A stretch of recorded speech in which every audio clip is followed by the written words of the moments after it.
Your brain on airplane mode.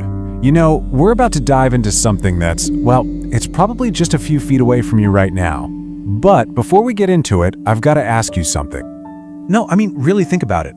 When was it? Yesterday? Last week? For a lot of us, that's a surprisingly hard question to answer, right? It feels like our phones have pretty much become a part of us. But what's all that togetherness, that constant closeness, actually doing to our brains? Well, that's exactly what we're going to get into. All right, so let's talk about our constant companion. I mean, look, our phones are amazing, right? They keep us in the loop, connected to everyone. But there's a flip side. All that helpfulness, it demands our constant attention. Yeah, it's this weird push and pull, isn't it? On one side, you've got this incredible tool for connection and information right in your pocket. But on the other, that endless buzz, that constant stream of pings, it just leaves you feeling frazzled and completely drained. It's like this little battle that's always going on inside our own heads. And you know what? That feeling of being totally wiped out, it's not just in your head. Well, it is in your head, but it's a real, measurable thing. Scientists actually have a name for it, the brain drain effect. And it really pulls back the curtain on the hidden cost of having our phones around all the time. So check this out. A study from the University of Chicago found something pretty wild. The key phrase is right there, the mere presence. Think about that. Your phone doesn't even have to be on. It doesn't have to vibrate. It doesn't have to light up with a notification. Just having it there, on the desk, in your pocket, is enough to start draining your brain power. So what are we even talking about when we say cognitive capacity? Okay, think of it like this. It's your brain's battery for the day. Or, if you're a tech person, it's like the RAM on your computer.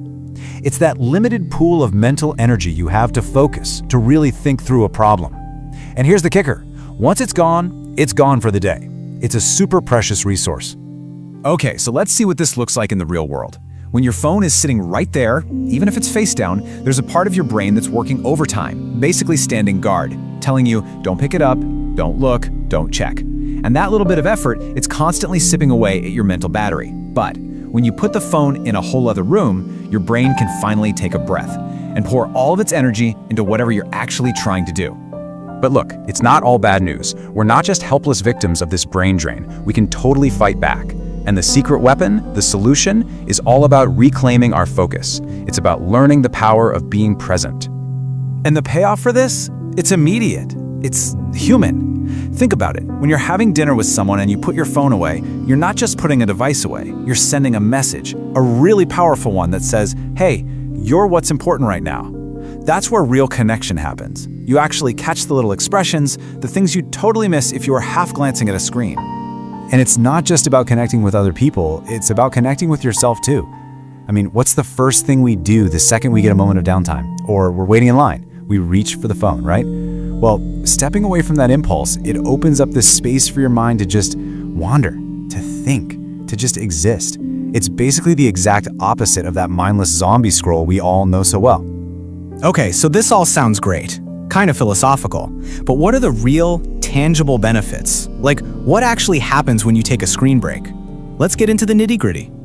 So we've talked about getting your focus back and having better connections with people. Awesome. But that's not all. Getting away from that constant fire hose of information, it actually lowers your stress. It lets your whole system just chill out. And that leads to maybe the biggest game changer of them all, getting better sleep.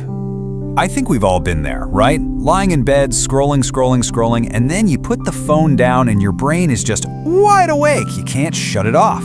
Well, it turns out the biggest problem isn't just what you're reading. It's the actual light blasting out of your screen. Okay, so here's the quick science behind it. Your brain makes this hormone called melatonin. And melatonin is basically the bouncer at the club of sleep. It tells your body, all right, party's over, time to shut down for the night. But the blue light from our phones and tablets, it's like a fake ID.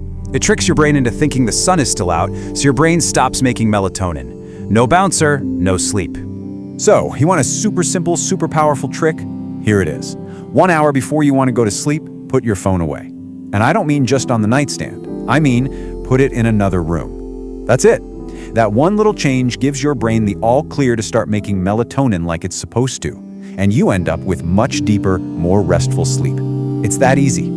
Okay, let's wrap this all up. Look, the point of all this isn't to say that phones are evil and you should go live in a cave. Not at all. This is all about finding a better balance. It's about being a little more deliberate, a little more intentional with where we put our most valuable asset, our attention. And really, that's the main thing I want you to walk away with. You don't need to go on some crazy week-long digital detox to feel the benefits. Seriously. It can be as small as just leaving your phone in your bag on the way to work, or making a rule to leave it charging in the kitchen for an hour every night. These tiny little moments of being disconnected, they can have a massive positive impact on how you feel. So, I'll just leave you with this question to chew on. What's waiting for you in that next little bit of screen-free time? Is it some new idea you've been waiting to have? A real conversation with someone you care about? Or maybe just a simple, quiet moment of peace? You know, there's only one way to find out.